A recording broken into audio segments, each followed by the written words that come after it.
윤지가 제주도 땅을 처음 밟은 건 초가을의 끝자락이었다. 바닷바람은 아직 따뜻했고 하늘은 높은데 마음은 낮게 깔려 있었다. 그녀는 남편 이재의 손을 꼭 잡고 기령의 집 앞에 섰다. 오래된 카페 겸 주택. 돌담 너머로 고양이 한 마리가 멀뚱히 그들을 바라보고 있었다. 기령은 인사도 없이 문을 열었다. 짧게 눈을 마주친 뒤 주방 쪽으로 돌아서며 말했다. 여긴 내 방식대로 살아야 돼. 싫으면 나가도 좋아. 윤지는 고개를 숙였다.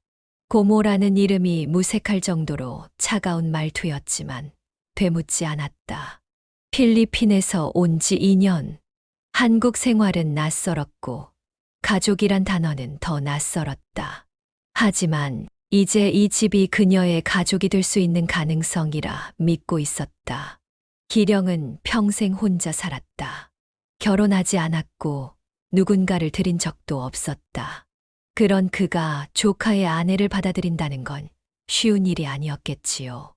그러나 그것을 이해한다고 해서 상처가 덜해지는 것은 아니었다. 그날 저녁 윤지는 조심스레 저녁을 차렸다.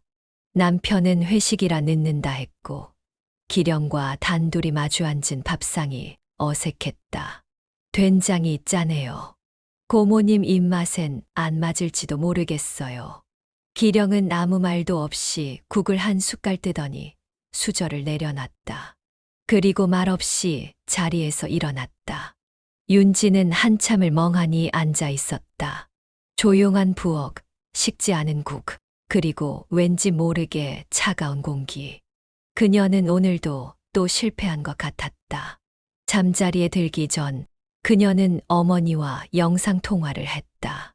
멀리 필리핀의 어머니는 딸의 얼굴을 보며 환하게 웃었다. 내 얼굴이 많이 피곤해 보여. 괜찮은 거니? 윤지는 웃으며 대답했다. 괜찮아요. 고모님도 잘 대해주세요. 그러나 웃음 끝에 떨림이 있었고 말 끝에 그늘이 있었다. 전화를 끊고 난 뒤 윤지는 거실을 지나 주방으로 갔다. 기령은 테이블에 앉아 책을 읽고 있었고 그녀는 조용히 컵 하나를 내려놓았다. 자, 한 잔 드세요. 진저차예요. 감기에 좋다고 해서요. 기령은 눈길도 주지 않았다. 하지만 윤지가 방으로 돌아간 뒤 그는 조용히 컵을 들어 향을 맡았다. 그리고 아주 작은 목소리로 중얼거렸다. 따뜻하네. 그날 밤 기령은 깊게 잠들지 못했다. 꿈속에서 어릴 적의 기억이 떠올랐다. 어머니가 해준 생강차의 향, 그리고 누구에게도 기대지 못했던 시간들. 낯선 며느리의 미소가 자꾸만 떠올랐다. 어쩐지 그 아이는 과거의 자신을 닮은 것 같았다. 제주도에는 매일 바람이 불었지만 그날따라 부엌 안 공기는 유독 무거웠다. 윤지는 아침 일찍 일어나 주방에 들어섰다. 기령보다 먼저 일어나 차를 끓이고 채소를 손질했다. 매일 조금씩 더 나아지려고 애썼다. 하지만 그날은 달랐어요. 윤지는 전날 밤에 구워둔 코코넛 쿠키를 조심스럽게 접시에 담아 카페 한쪽 테이블에 올려놨다. 손님들에게 인사 겸 건네보려는 작은 시도였다. 이곳에선 아직 자신의 자리가 없다고 느껴졌기에 무엇이라도 해보고 싶었다. 손님 하나가 쿠키를 집어들었다. 입에 넣자마자 환한 얼굴로 감탄했다. 이거 여기서 파는 거예요? 너무 맛있네요. 고모님 솜씨세요? 기령은 뒤에서 그 말을 들었다. 순간 정적이 흘렀고 그녀는 천천히 윤지를 향해 걸어갔다. 무표정한 얼굴로 접시를 들더니 조용히 물었다. 이건 내가 만든 거니?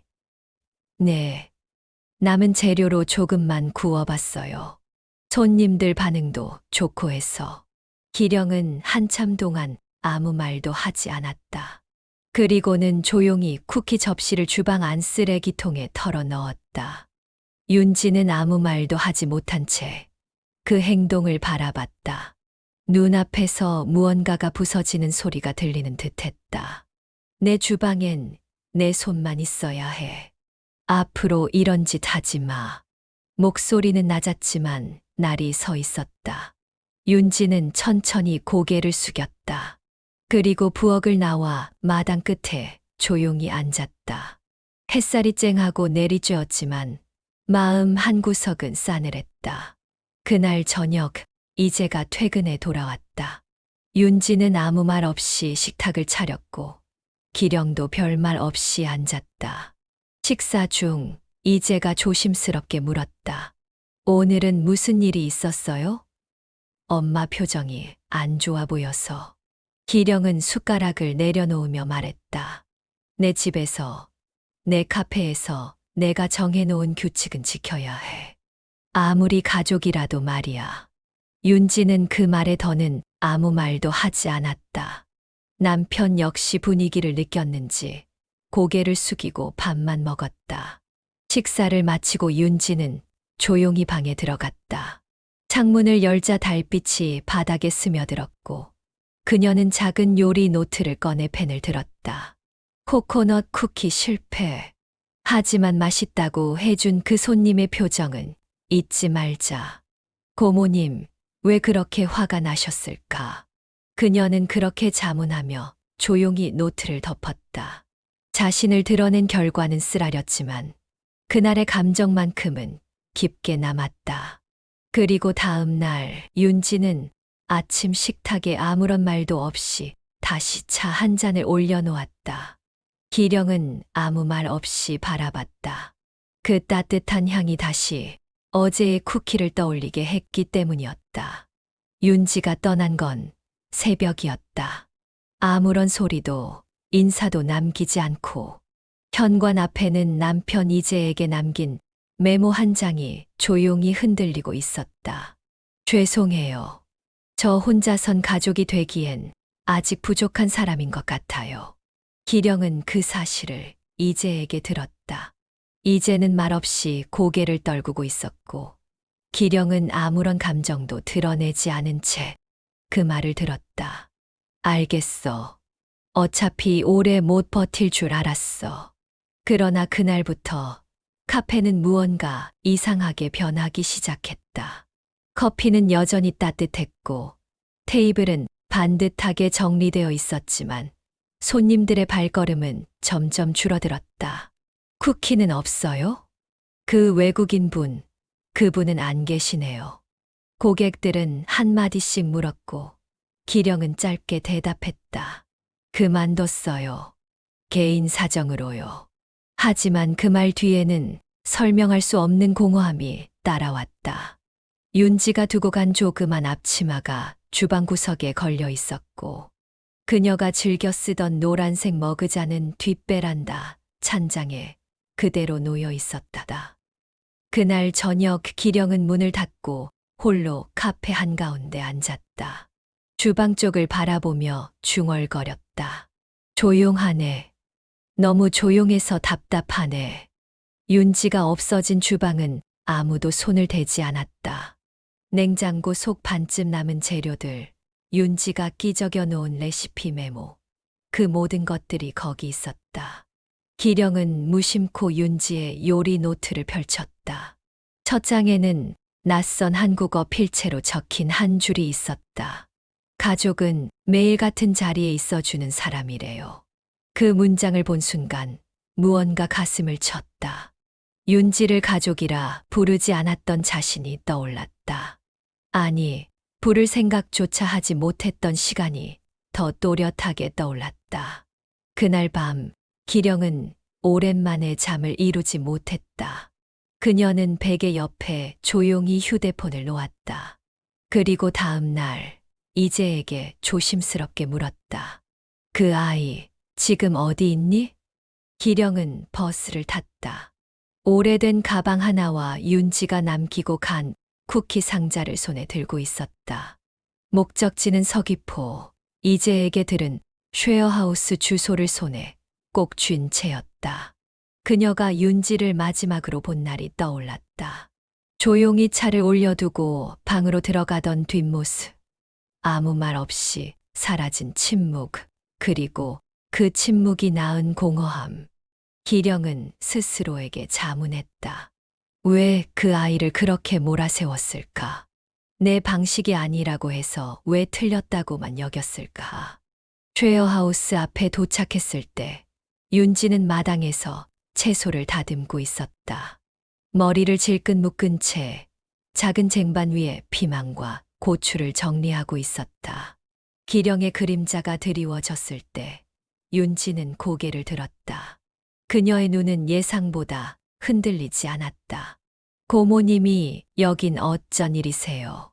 기령은 말없이 쿠키 상자를 내밀었다. 이거 내가 만든 거 맞지? 집에 남아 있길래 가져왔어. 맛있더라. 윤지는 상자를 받아 들고 잠시 머뭇거렸다. 고모님, 여기까지 오신 이유가 쿠키 때문은 아니겠죠. 기령은 마당 한가운데 놓인 작은 평상에 앉았다.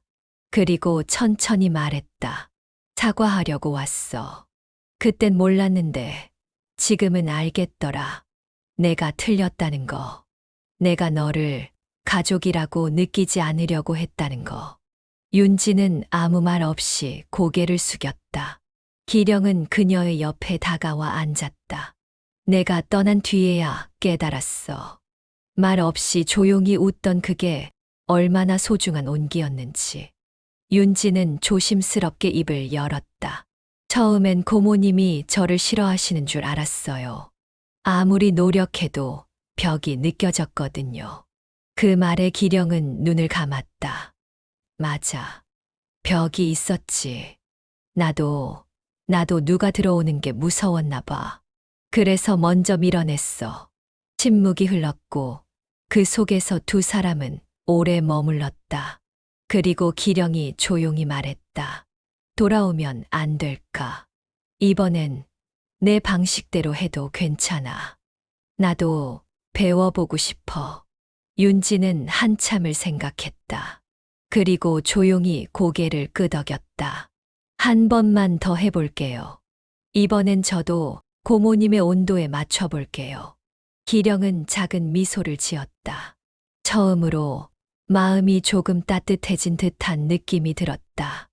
윤지가 돌아온 첫날, 카페는 그 어느 때보다 따뜻한 햇살로 가득했다. 주방은 여전히 낯설고 익숙했으며 테이블 위에는 기령이 직접 썰어놓은 유자 조각이 가지런히 놓여 있었다. 이건 내가 좋아했던 거지. 유자차에 넣어 마셔봐. 맛이 괜찮을지 모르겠다. 윤지는 유자 한 조각을 입에 넣고 조용히 웃었다. 기령의 말투는 여전히 서툴렀지만 그 안에는 조심스러운 배려가 담겨 있었다. 다음 날부터 윤지는 매일 아침 오늘의 디저트를 준비했다. 감귤 푸딩, 당근 케이크, 시나몬 크럼블. 손님들은 기다렸다는 듯 디저트를 주문했고 기령은 그 옆에서 커피를 내렸다. 두 사람은 말없이 분업했고 서로의 리듬을 느끼며 움직였다. 하지만 마을 사람들의 반응은 늘 호의적이지만은 않았다. 외국 사람한테 주방을 맡기다니 고모님답지 않네요. 이 카페는 옛날 방식이 좋아서 왔던 건데 요즘 너무 달라졌어요. 기령은 처음엔 그 말들에 예민하게 반응했다. 혼자 속상해하고 주방 문을 세게 닫기도 했다. 그러나 윤지는 달랐다. 괜찮아요, 고모님. 변화가 낯선 거지 나쁜 건 아니니까요. 사람들이 익숙해지기까지 시간이 좀 걸릴 뿐이에요. 그 말은 기령에게 의외로 크게 다가왔다. 평소 같았으면 속이 뒤집혔겠지만 윤지의 말에는 힘이 없었고 그래서 더 설득력이 있었다. 며칠 뒤 마을회관에서 열린 소박한 축제에 카페가 간단한 디저트를 내기로 했다. 기령은 처음엔 망설였다. 괜히 눈치 보게 되는 자리야. 거기 사람들 아직 너를 불편해하잖아. 그럴수록 나가야죠. 밖으로 나와야 마음도 열린대요. 윤지는 그렇게 말하며 행사 당일 직접 디저트 트레이를 꾸리고 감귤 라떼도 준비했다. 기령은 말없이 그녀를 따라 행사장에 섰다. 그리고 놀라운 일이 벌어졌다. 어르신들이 디저트를 맛보고 웃기 시작했다. 이거 윤지 씨가 만든 거라며? 아이고, 손재주가 아주 좋구먼. 그 말에 기령은 처음으로 다른 사람들 앞에서 당당히 말했다. 맞아요. 내 조카 며느리예요. 나보다 훨씬 감각 있고 성실한 애죠. 윤지는 그 말을 듣고 고개를 들었다.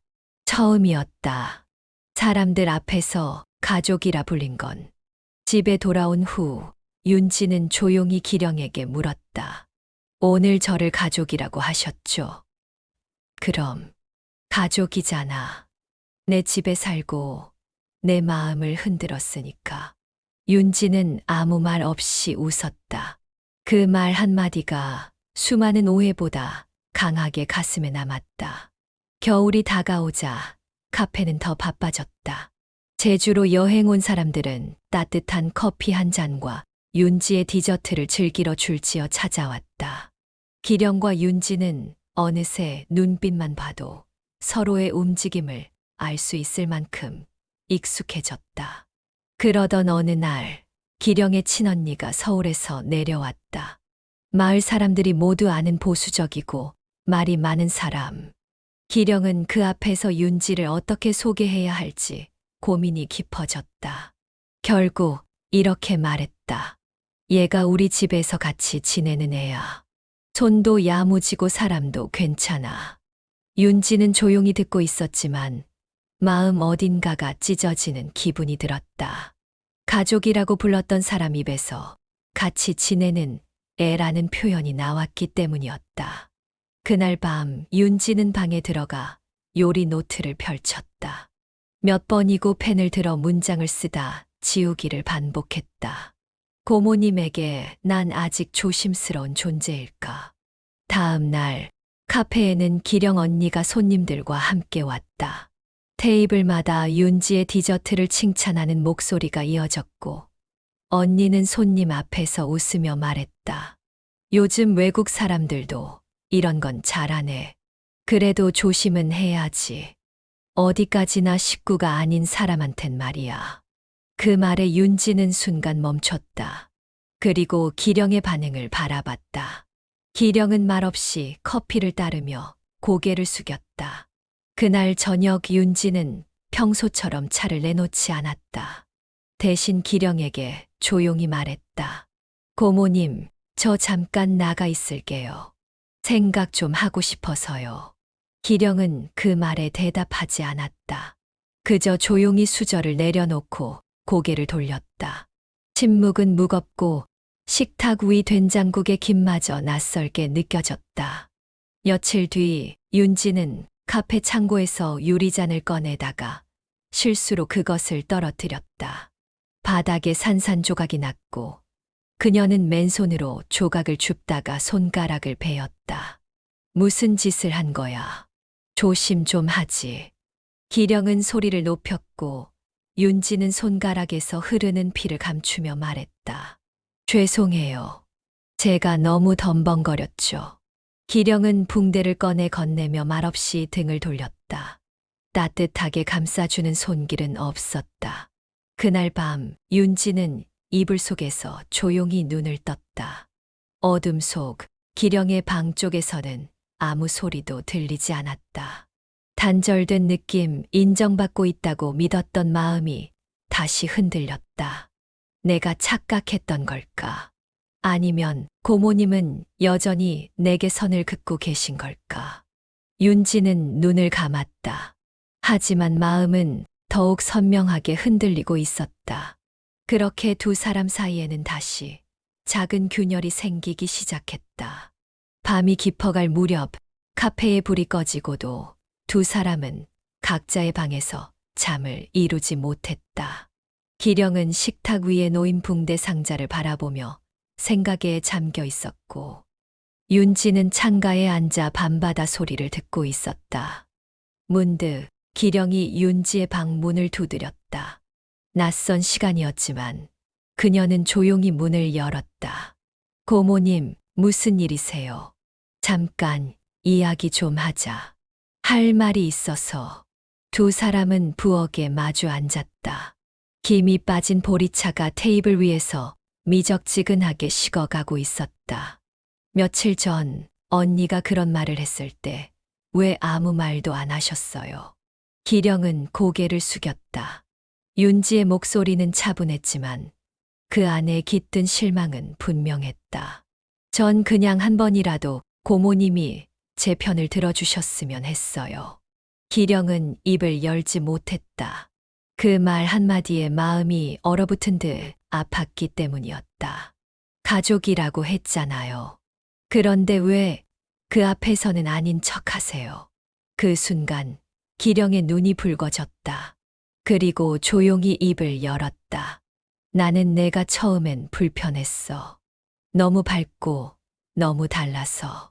그게 질투였는지도 몰라. 난 평생 혼자였고 누군가를 드리는 법을 몰랐거든.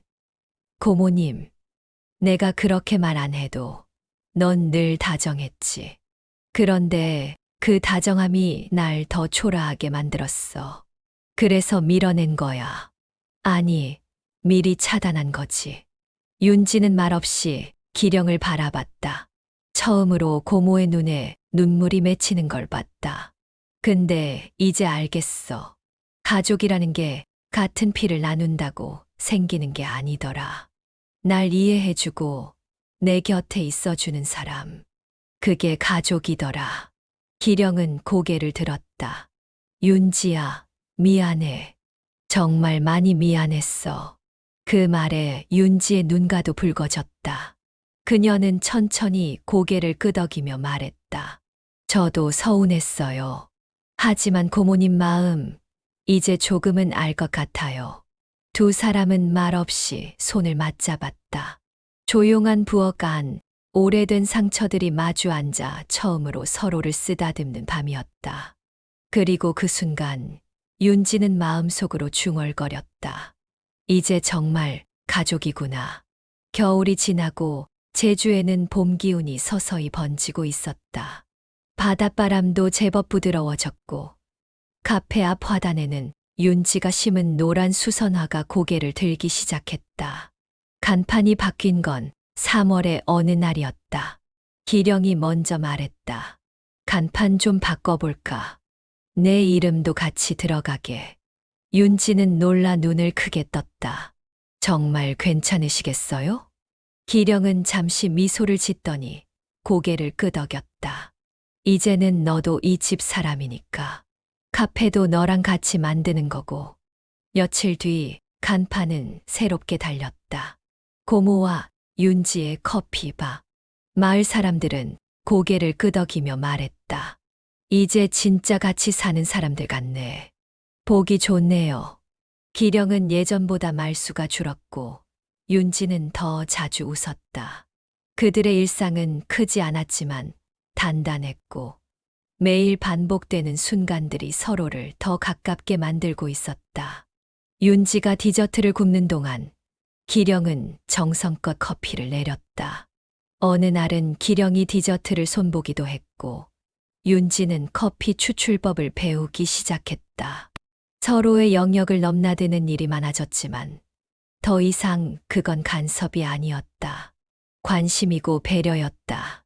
그날 저녁 두 사람은 평소보다 일찍 문을 닫고 바닷가에 앉았다. 따뜻한 유자차 한 잔씩을 들고 바다를 바라봤다. 고모님, 여기 오길 잘한 것 같아요.